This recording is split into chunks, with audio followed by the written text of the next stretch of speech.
Events in the past few days have no doubt shaken the fabric of the nation, but the president is appealing to Nigerians to desist from actions and comments that could jeopardize the unity of the country.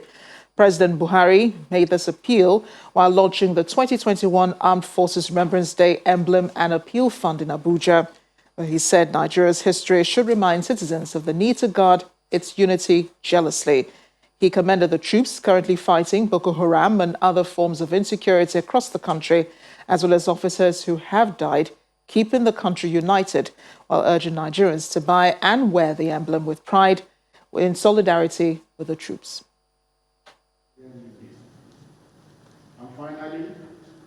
It's a yearly event.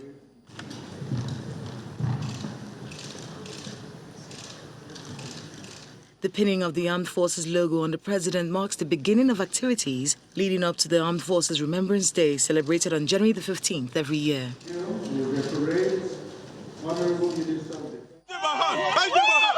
From the civil war to the war on Boko Haram, Nigeria's armed forces are renowned as the backbone of security in the country, as well as West Africa, with numerous peace missions in ECOWAS. I'm indeed happy. In the light of this, the president is urging all Nigerians to guard the country's unity jealously by desisting from divisive actions. The occasion reminds us of the need to guard jealously the unity of the nation, which was won at great cost. It also serves as a reminder for our citizens to desist from divisive actions and comments that could jeopardize the unity and progress of the nation. He goes on to honor all who fought and died fighting to preserve that unity.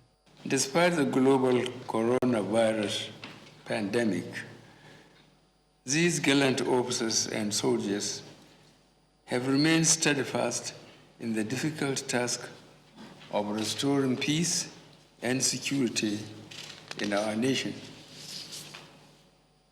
We honor the memory of our gallant officers and men who have paid the supreme sacrifice in order to keep the country united as one entity. To back his call for support, the president donates 10 million naira to the Nigerian Legion and urges individuals and businesses to assist men and women in uniform as a symbol of their appreciation for their service. From the State House in Abuja, Kayla Magwa, Channels Television News.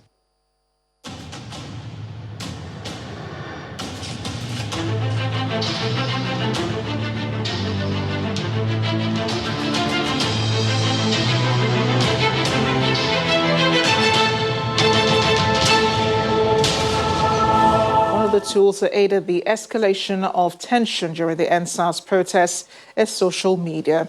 That's according to the National Security Advisor, retired Major General Babangana Munguno.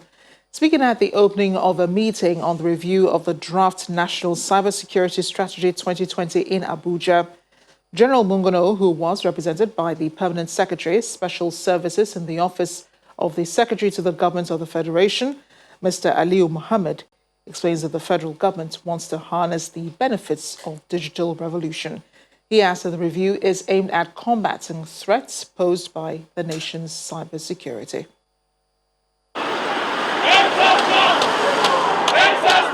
The End SARS protest is one movement that mobilized young Nigerians across the country for a social cause. The movement, largely galvanized through social media, apparently underlines increasingly the potency of cyberspace. The need to advance the liberal use of cyberspace and combat potential threats became central at this multi-stakeholders workshop organized by the Office of the National Security Advisor to validate a draft National Cybersecurity Policy and Strategy 2020. Over the last couple of weeks, we are witnesses to an escalation in the use of social media to disseminate subversive contents and incite violence, which played a part in heightening tension, causing unrest, spurring widespread acts of looting and destruction across the country. Therefore, in a bid to ensure that we effectively embrace and harness the benefits of digital revolution while effectively combating the heightening risk of cyber threats, the federal government of Nigeria has been proactive over the past couple of years to ensure progressive use of our cyberspace. In 2014, the federal government produced the maiden document, and 6 years after, it is undergoing a review to ensure both inclusiveness and the leverage on new technologies. Research and development is very important.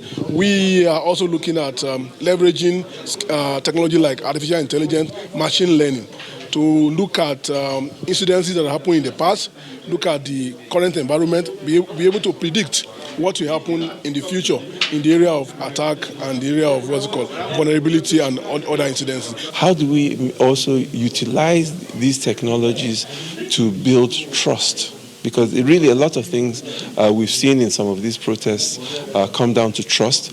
And also even for some of the accused organizations, not just the accused people, there are ways this technology can help us to be able to monitor and make sure that certainly these things don't repeat again. The committee is hoping to complete work on the document over the last few days and pass the draft documents to the President for his approval. The document is expected to contribute to the growth of the nation's digital technology. Gloria Umezuke, Channels Television News. 1 week after the shooting at the Lekki Toll Plaza, the controversy over the incident is still raging as human rights group Amnesty International is calling on the federal government to bring to justice those behind the shooting incident. The rights group, in its second report on the incident, is also saying the government must stop attempts to cover up the incident.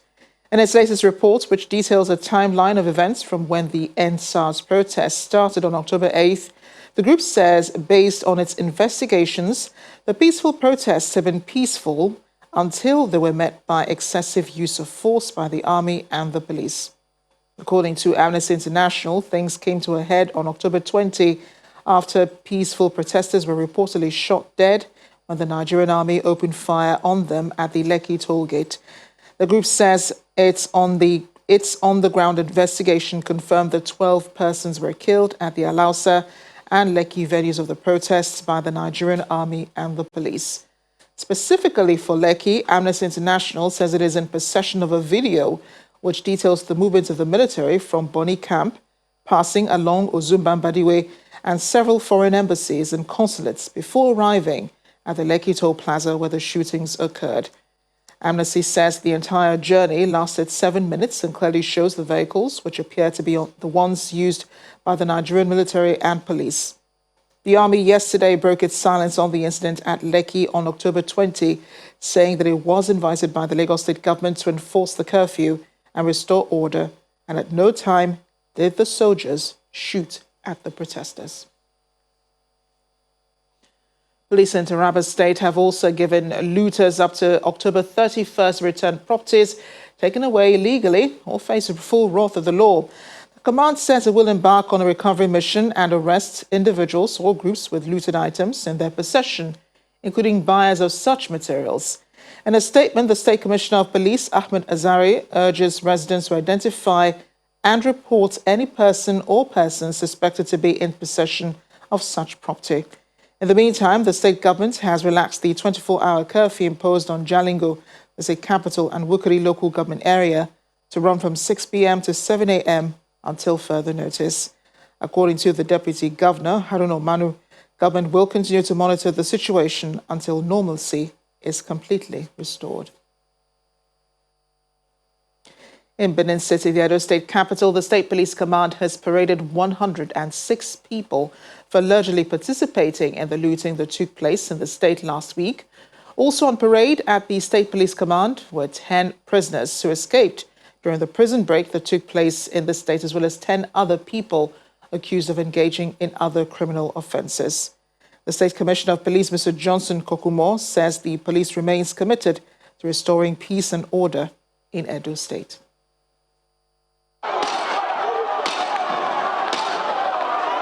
Monday, the 19th of October 2020, a total of 1,993 inmates are freed from the prisons at Saple Road and Oko after hundreds of youth laid siege on the correctional centers.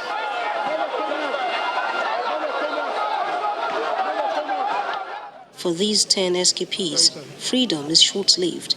They've been arrested and will have to face the consequences. It will interest you to know that some of these criminal elements who escaped from Oko prison, the Benin prison here, were also arrested.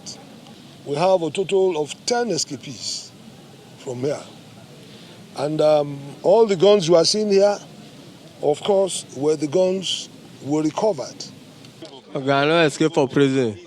Now inside prison when we say we dey, we come surprise say people that they shout they come say freedom, freedom, freedom, freedom. The sense so now people na daytime will not be say me be na night so. Now they take open the cell. Now everybody now say come outside. Elsewhere in the state, pillage held sway. Hundreds took to the streets plundering warehouses. It did not matter it was government-owned or belongs to individuals. Just like the escapees, however, the long arm of the law catches up with these suspected offenders. All the suspects behind me here were suspects arrested from the medical warehouse, where they have gone to loot vaccines, medical equipment, including COVID-19 medical equipment.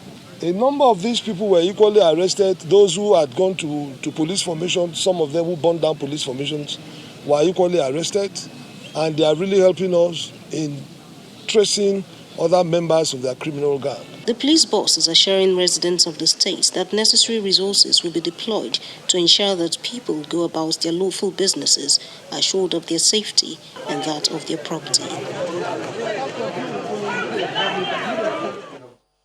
In part two, after the break, more on the aftermath of the EndSARS protests. River State government pledges 20 billion naira to support families of the police and soldiers in Oyigbo local government area. Join us again.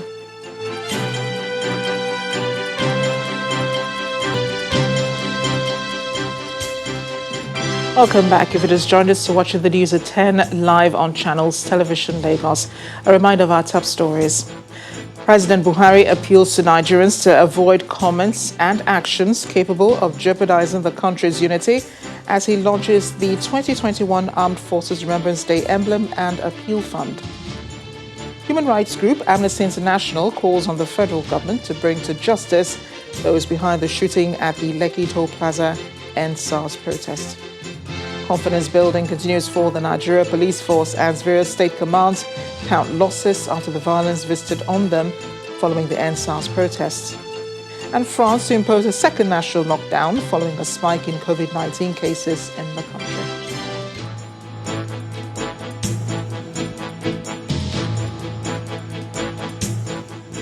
Governor Willie Obiano of Anambra State is encouraging officers and men of the Nigeria Police Force to show professionalism and courage in the aftermath of the EndSARS protests. He gave this charge while touring police stations vandalized and burnt in Anambra South Senatorial Zone. Governor Obiano was accompanied on the tour by all the service commanders in the state. Osumeyi Divisional Police Station is the first port of call for Governor Willie Obiano, where the DPO and 2 police officers were killed. The station vandalized and vehicles set ablaze. The governor is devastated and calls on well-meaning Nigerians to come to his aid. This certainly is unacceptable. I want to call on the Osumeyi indigenes. They are very rich, all of them. In Abuja, in Lagos, all over the world, to quickly come to the support of the police to fix what is left of this building. That will go a long way in helping the policing of this environment. The questions are we taking now? He meets with the youths in the area and asks them to take ownership of state assets. Protect your property. This is your property. It was done by an Osumeyi man, and now Osumeyi people will fix it again. So you cannot be here and people will come and destroy your property. At the area command headquarters in Newi, the police station, several vehicles including an armored personnel carrier were burnt. The Commissioner of Police gives an update, and Governor Obiano charges residents of Newi to fish out the perpetrators. This was the first police facility alongside CPS Navy that was touched. At CPS Navy, after engaging them, we lost 2 persons. But here there was no casualty. It is important once more that you fish out the criminal elements living in your communities that perpetrate this kind of crime. So I'm giving all of you 1 week to pick up all the guys, or most of the guys that wrecked this havoc. They must answer for it. The same scenario plays out at Orifite police station, and this time the governor boosts the officers' morale, asking them to be more professional in the discharge of their duties. Let the lessons of NSAS be for you to bring out your professionalism. In a similar move, the Assistant Inspector General of Police in charge of Zone 13, Anambra, who has embarked on a confidence-building tour at the various police stations, also encouraged the officers to go about their duties without fear or favor. My message to our policemen, men and officers, they should not be intimidated. They should not allow themselves to be intimidated. We are encouraging them to come out and provide security to members of public as guarantee in the 1999 Constitution as amended. Security officers have been asked to build a relationship with members of the public and through that have access to intelligence information which will keep them ahead of any battle or challenge. Meanwhile, the Rivers State government has promised to support the families of police and soldiers who died in the line of duty in Oyigbo local government area while defending the area against the proscribed indigenous people of Biafra. The police say the group was responsible for the death of its operatives and destruction of its property last week. Governor Wike, who led some members of the State Executive Council on a condolence visit to the police command headquarters in Port Harcourt, says each bereaved family will receive the sum of 20 million naira as support to cushion their pain. Our correspondent, Jeffrey Uzono, reports.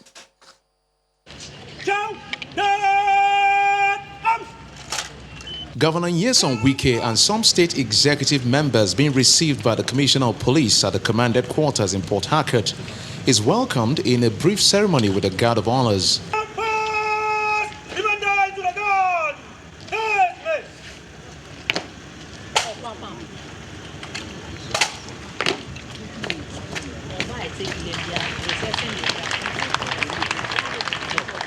The governor is here to commiserate with the force over the loss of 4 of his operatives in Oyigbo last week while they engaged the indigenous people of Biafra in that area.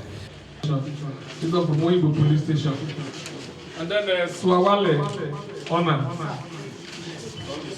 Governor Wike condoles with the bereaved family and announces a cash support of 20 million naira to each family, vowing to stop the activities of IPOB in Rivers State. It is important for you to know, I command to do, the pains you feel is the same pains we feel. But I want to assure you, as far as IPOB is concerned, we'll work with you to make sure they no longer exist anywhere in this state. So we'll support the families of the soldiers, of the police that died. Every family that lost their loved ones, the Rivers State government will give their family 20 million naira, at least, to help them to start over. That is not enough. For the Commissioner of Police, Mr. Joseph Mokan, IPOB will not be allowed to operate in the state. He thanks the governor for always keeping faith with the force. We are aware of your passion for the security of the state. You've been supporting the security agencies, of which we are all aware. Today, you've demonstrated that you are still there for us. This visit and the support given will no doubt boost the courage of the men of the police force in the state who have been at the receiving end of the NSAS protest across the country. From Port Harcourt, Jeffrey Uzongo, Channels Television News. To the FCT, calm has returned to Gwagwalada community following the looting of 3 warehouses in the area by rampaging residents. On Monday, October 26th, youths in the area invaded the warehouses where COVID-19 palliatives were being stored and carted away all the items in the warehouses. This led to tension in the area as security operatives tried to push them off the facilities. Meanwhile, those affected by the looting in other places in the FCT are also counting their losses.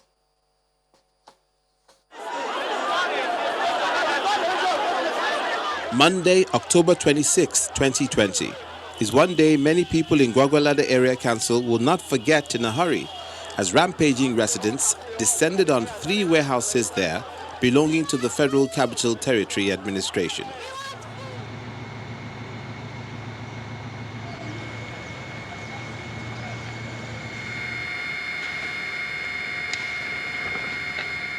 This is what is left of the facilities after the invasion. The authorities are still taking stock of the items that were looted. At the Idu industrial area, warehouses belonging to private businesses were not spared. This rice mill was vandalized during the invasion in the area, leaving the owners to count their losses. On Sunday, 25th of this month, October, we received a distress call about 11:30 in the night, and that some hoodlums are here trying to gain access to the warehouse. And before we could know, call any security agents, they've already entered and they were vandalizing and moving out our stock. We have about 5 trucks of beans and 4 trucks of rice in the warehouse. That night, it was 90% gone. And we have been able to, over 140 million naira has been estimated to be what has been taken away, sir. The area office of the Council for the Regulation of Freight Forwarding in Nigeria, situated in Lugbe, on the Umaru Musaya Atua Way, also suffered vandalism and arson after the invasion by the rampaging residents. We don't have COVID-19 palliative warehouse here. What we have is container that we use as stores because we have a very small building. So I think they mistake the containers for containing COVID-19 palliatives. Unfortunately, we just use them to store our computers and other office equipment. Although calm has returned to the nation's capital, the looting is one for the record books. In Borno State, Governor Babagana Zulum has directed all security agencies to calm down hard and crush any person or group that disturbs the fragile peace of the state in the name of any protest or looting. The governor condemned the dimension of EndSARS protest has taken since its hijack by rampaging youths, although there was no violence or looting in the state apart from the pro-SARS peace walk. He was speaking during a town hall meeting in the State Government House, attended by state and federal lawmakers, as well as some residents, and hosted by the Minister of State for Power, Babagana Shehuri, who hails from Borno State.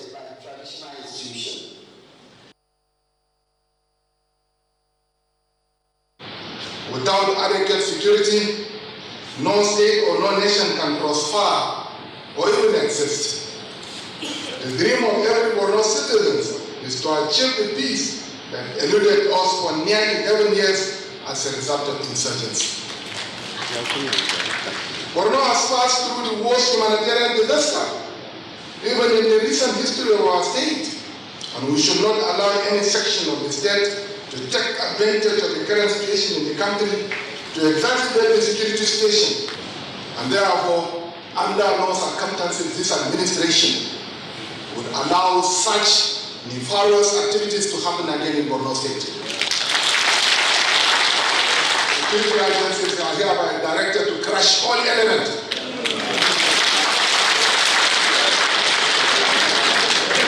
that will bring such unruly behavior in the state. When the News at 10 returns, we have more stories on the EndSARS protests aftermath, plus the WTO panel picks Nigeria's Ngozi Okonjo-Iweala as favorite to lead the World Trade Organization as the United States kicks against her endorsement. That will be on Business News. Join us again.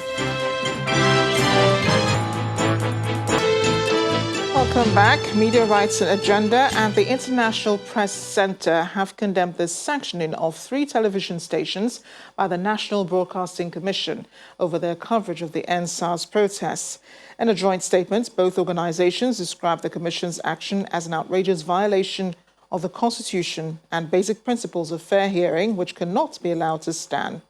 They accused the NBC of turning itself into a kangaroo court and called on it to immediately reverse its decision in order to save itself the embarrassment that both the Commission and the country will suffer locally and internationally as a result of its action. According to MRA's Executive Director, Mr. Edeteng Ojo, a situation where the NBC, which is so glaringly lacking in independence and subject to the direct control of political authorities, wrote the Nigeria Broadcasting Code, creating the offences for which the stations were sanctioned, and was the complainant in the allegations against the stations, prosecuted them and sat in judgment on the matter without even giving the stations any opportunity to defend themselves against the charges, while also imposing a fine of 3 million naira on each of them, which it intends to collect and pocket, is offensive to any notion of fair hearing, equity or justice.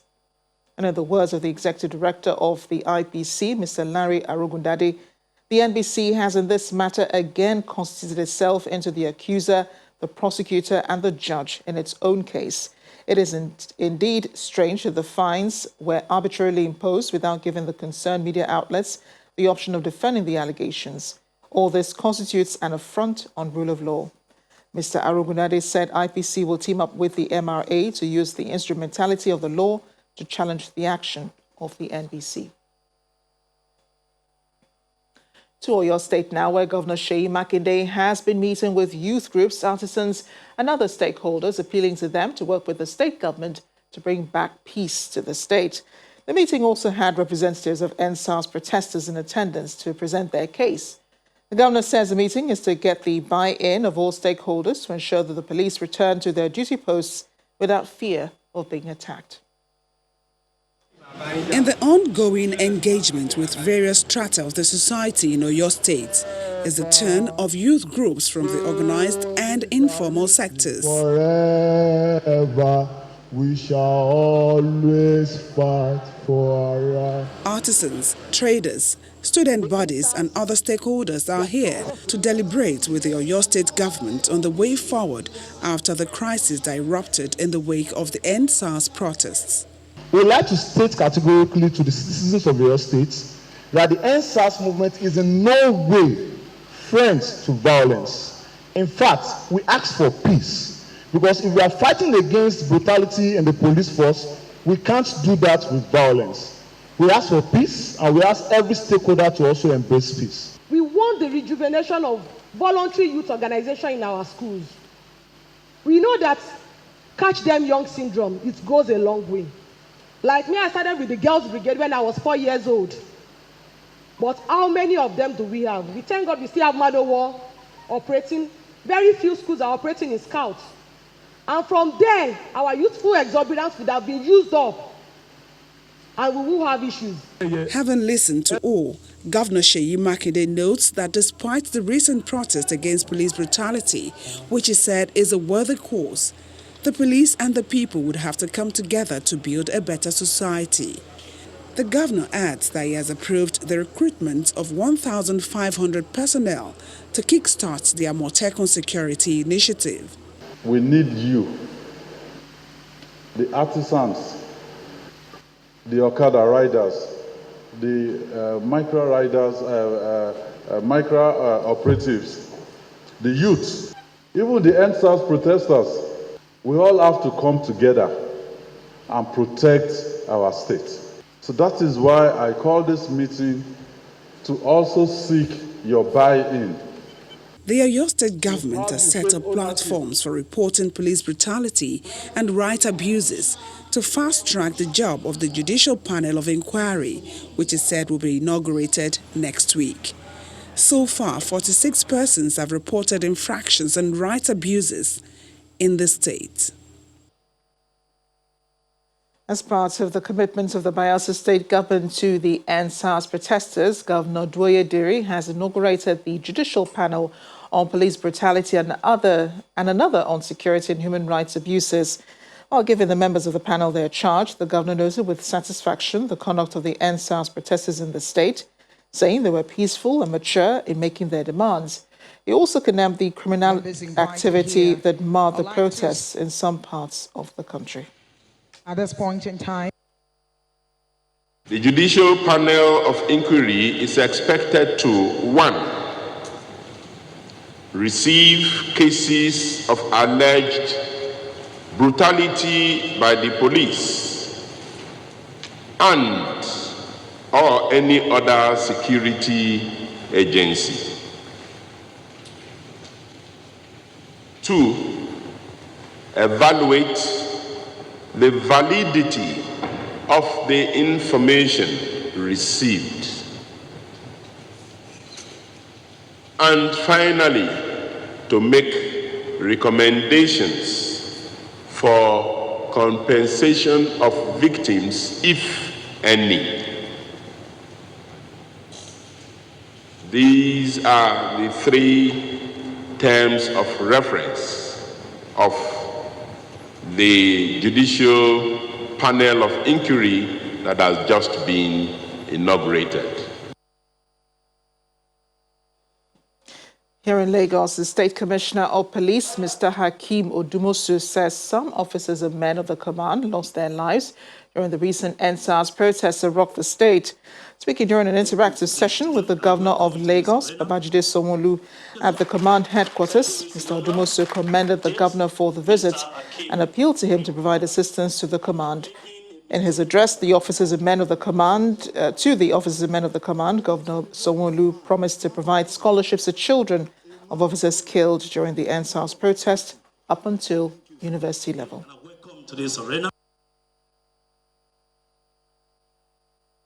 Today is not about a protest. Today is not about SARS or no SARS. Today is about how do we take Lagos forward? How do we heal our wounds? Today is about what is that fabric that has held all of us together? What is that being that speaks to our souls as individuals? Today is about not looking back, it's about looking forward.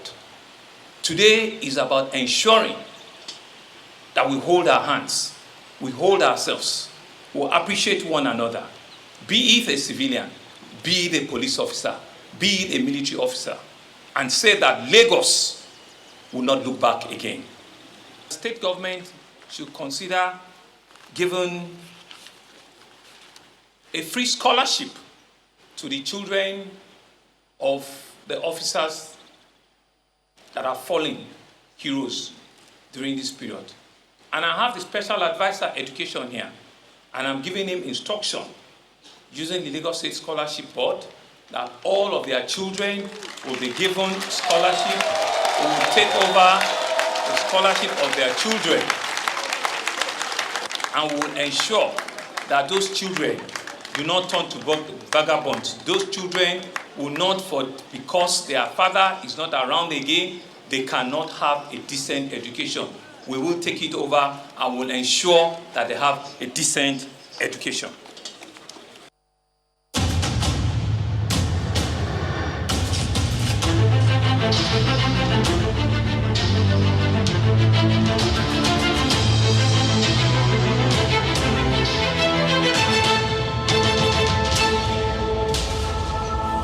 Switching gears now, Nigeria can conduct another census only on the strict orders of the president.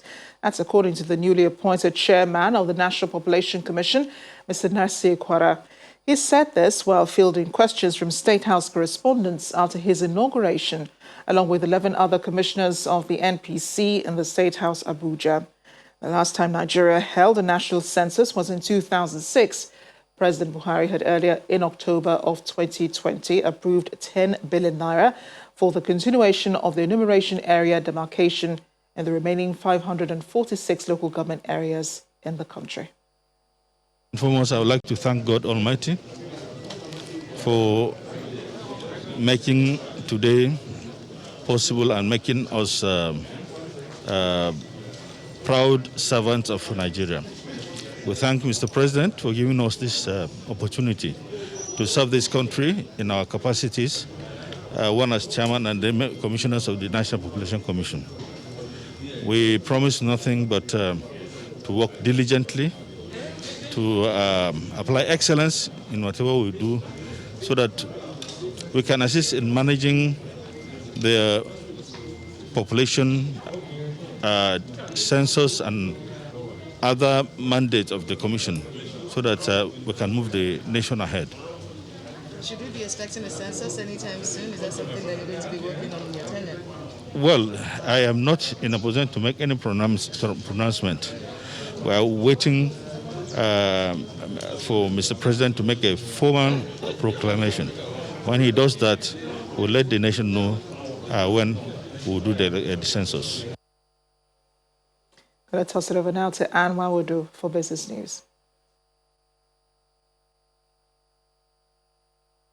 Banking, so easy, so simple. Dial *894# now to experience it. You first, First Bank.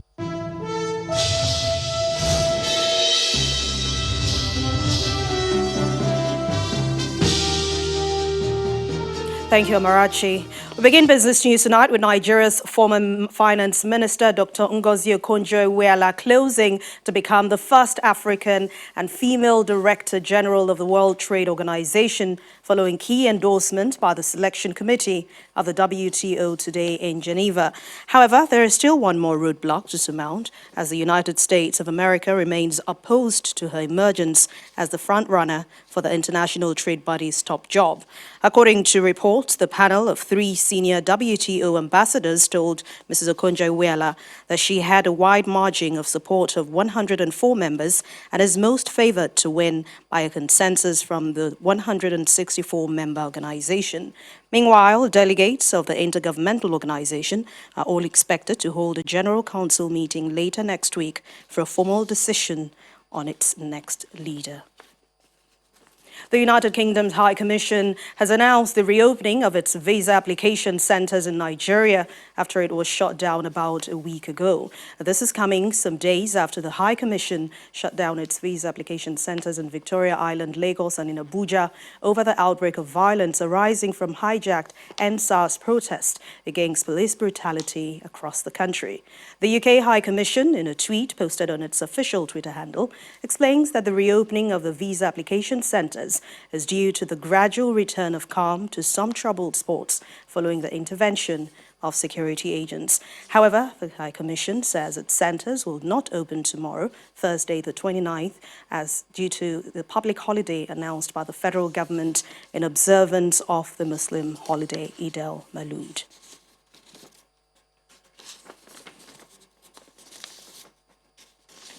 And let's head to the stock market now, where it has hit a 9-month high with year-to-date performance at the high of 9.67%. Well, this is coming after investors sustained bullish sentiment ahead of the Muslim holiday announced by the federal government for Thursday. Let's hear more from Bisi Adebayo.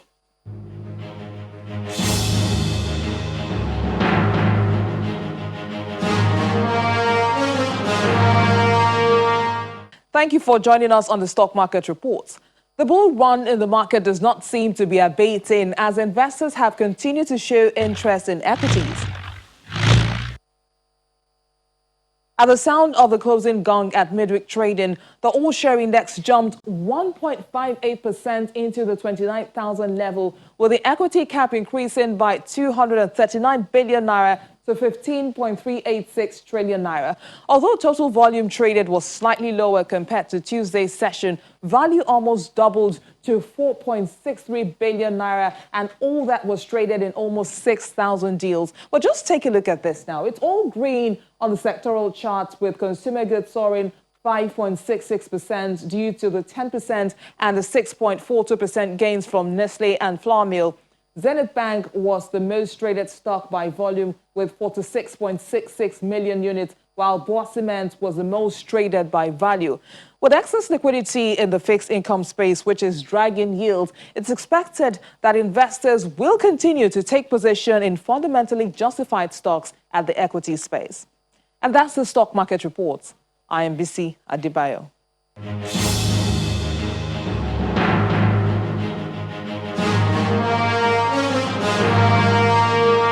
Thanks a lot, BC. The continuous surge in COVID-19 cases across the United States and Europe pushed the world-leading stock markets deeper into negative territory at the close of business. But let's find out how they all ended today.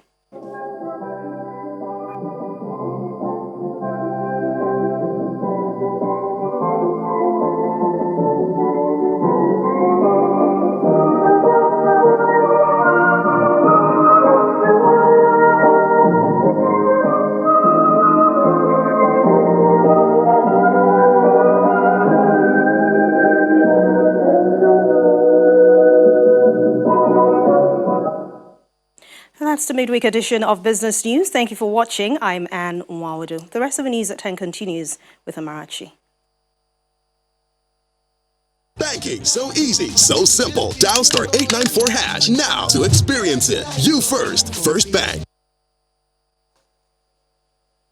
Thanks a lot. And the meeting between the federal government and the Academic Staff Union of Universities, which lasted about 5 hours behind closed doors, has ended without a clear-cut decision as both sides refused to speak to newsmen after the meeting. The Minister of Labour and Employment, Chris Ngige, led the federal government's team, while the ASU president, Biodun Ogunyemi, led the lecturers. The ASU delegation is insisting that the lecturers would not enroll on the government's Integrated Payroll and Personal Information System, IPPIS, but on a preferred platform of the University Transparency and Accountability Solution when it is established. Earlier, the minister said the meeting was of top priority to the government as efforts were being made to ensure universities reopen as soon as possible.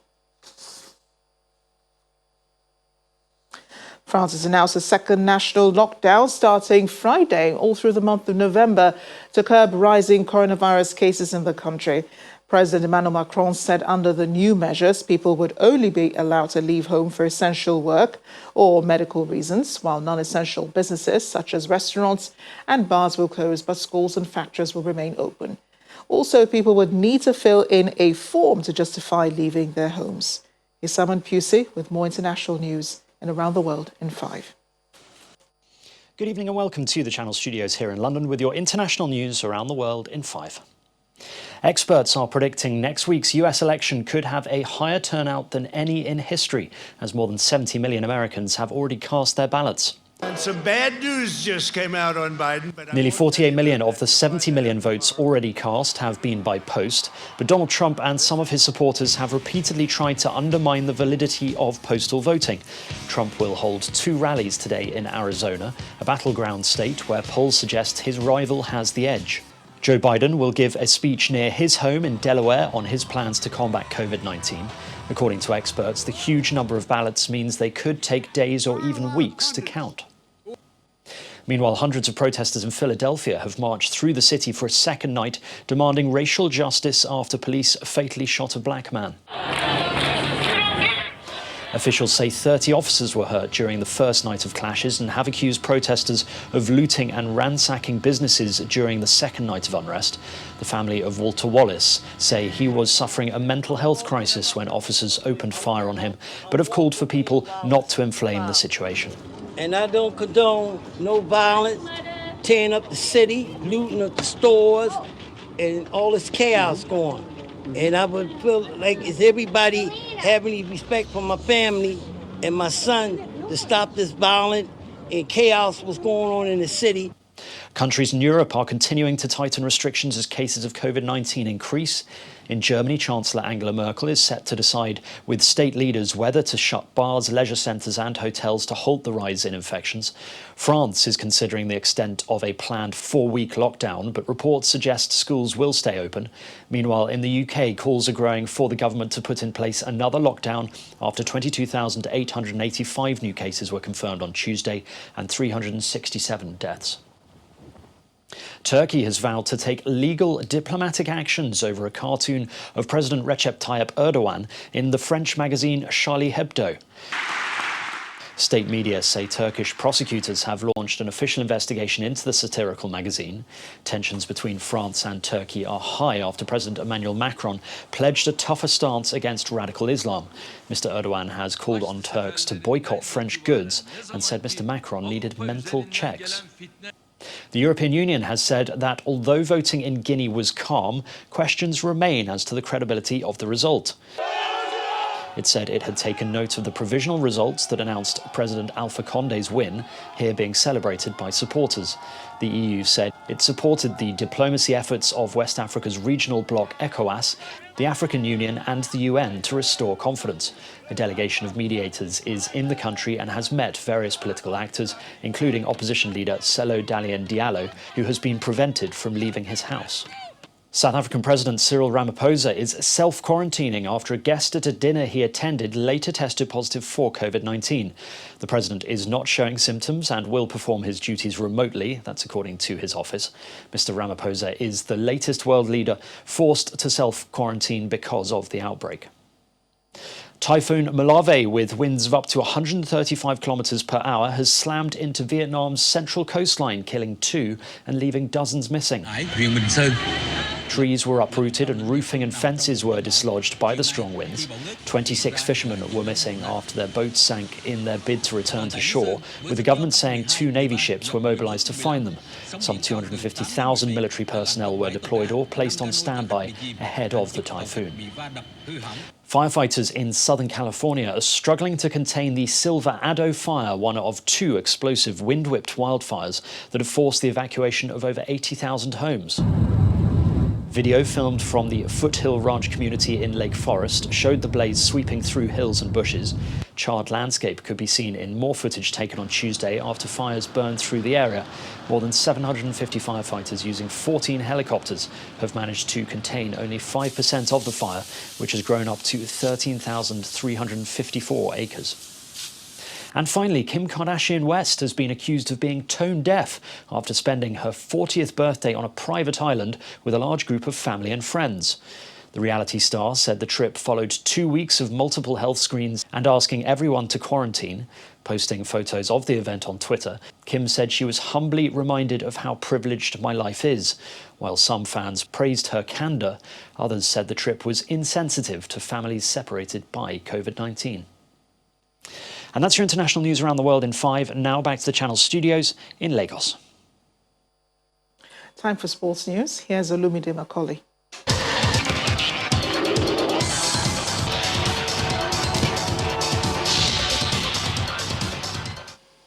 Thank you, Marachi. We will begin with football. The Nigeria Football Federation has confirmed it has received $1 million from FIFA as part of the palliatives announced by the World Football Governing Body to cushion the impact of COVID-19. The NFF president, Amaju Pinnick, says FIFA has also sent $600,000 to the federation for the FIFA Forward 2.0 projects in Benin, Kebbi State and in Delta State to enable the mini stadia in both centers to start at a very good pace. The Confederation of African Football, CAF President Ahmed has submitted his candidacy to serve a second term in office when elections take place in March 2021. The 60-year-old who took charge in 2017 has been formally entered into the race by Madagascar's Football Federation in line with CAF rules which require a candidate or any candidate to be nominated by his own association.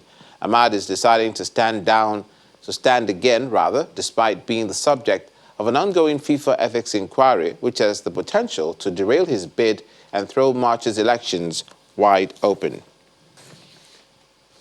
In the UEFA Champions League, Chelsea stormed to a 4-0 win at FC Krasnodar, thanks to goals from Callum Hudson-Odoi, Timo Werner, Hakim Ziyech, and Christian Pulisic. Dutch forward Luc de Jong scored the only goal as Sevilla sneaked past Stade Rennes.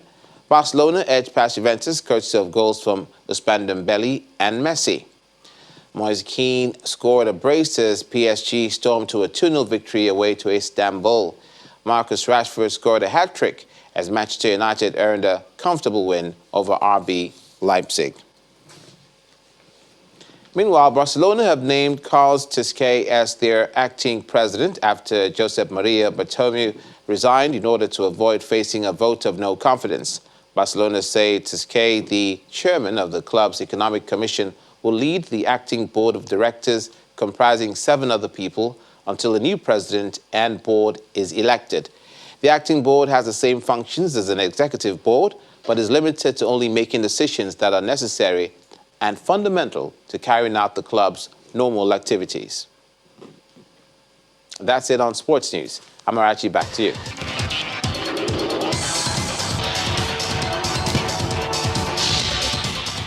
Thanks, Olumide. And the main news again.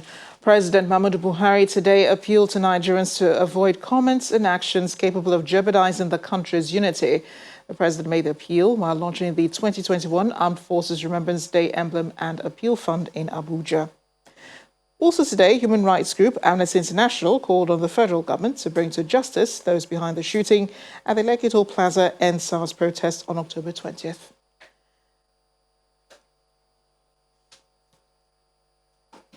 And that's it on the News at 10. Thanks for watching. I'm Amarachi Ubani. Good night.